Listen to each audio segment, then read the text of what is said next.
सर्वभूतेषु मातृरूपेण संस्थिता नमस्तस्यै नमस्तस्यै नमस्तस्यै नमो नमः। या देवी सर्वभूतेषु सरस्वतीरूपेण संस्थिता वाणीरूपेण संस्थिता नमस्तस्यै नमस्तस्यै नमस्तस्यै नमो नमः।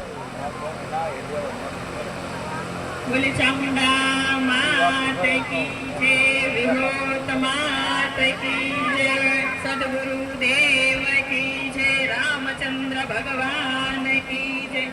તીર્થયાત્રાના આંગણે માતાજીનો યજ્ઞ એટલે ખુશીનો યજ્ઞ. સારા પરિવાર, બૃહદ પરિવારનો એવો ભાવ છે કે માતાજીને રાજી કરવા. મારે લાચી કુંવરનો બહુ ભાવ કે માતાજી તો પધારો પધારો દીદી બધે જાઓ, અમારે ત્યાં કેમ ન હોય, તમારે ત્યાં કંઈક ઉત્સવ છે ત્યારે ક્યાંય આવો છો. એટલે માતાજીનો ભાવ અને અમારા લાચી કુંવરને આશાબેન ને ભારતીબેન એટલે બધા સાથે જ હવે મોટા થયા છે એટલે એમનો ભાવ કે નહીં દીદી આવો ને આવો. એટલે માતાજીની કૃપા હશે ને એટલે આવવાનું થયું છે. તો આ યજ્ઞ કરવાથી ઘણી બધી શાંતિ મળે છે. ભગવાન કૃષ્ણએ કીધું છે કે ગમે એટલી વયે પહોંચી જાય, મોટા થઈ જાય, વ્રત થઈ જાય, પણ ભજન, તપ અને યજ્ઞ ક્યારેય છોડવા ન જાય. ન તદ ભાસયતે સૂર્યો ન શંશાકો ન પાવક યજ્ઞત્વાન નિવર્તન્તે તદ્ધામ પરમ.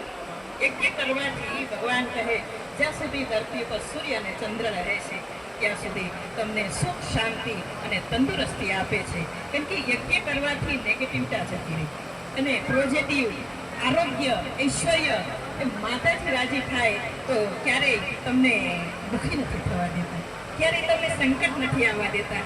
કારણ કે આપણને લાગે છે કે આમાં ખર્ચો કરીએ છીએ, આપણે ખર્ચો કરીએ આપણને દેખાય, પણ માતાજી ગુપ્ત રૂપે આપણને દેતા હોય એ આપણને દેખાતું નથી. જ્યારે આપણે કોઈ કારણ અટકતું હોય અને કોઈ આવીને સપોર્ટ કરી જાય અને આશીર્વાદ બ્રાહ્મણોના કે માતાજીના વડીલોના, કુળદેવીમાના રહેતા હોય ત્યારે જ આવા કાર્યક્રમ થતા હોય છે અને આવો વિચાર આવતો હોય છે.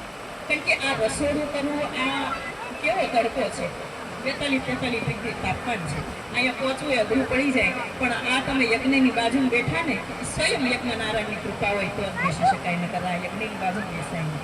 એટલો તાપમાન તપે છે ને તમે આ યજ્ઞની પાછળ બેઠા છો તો માતાજીની અનન્ય કૃપા હોય અને વડીલોની, ભુવાશ્રીની તો બહુ કૃપા હોય ત્યારે આ થાય.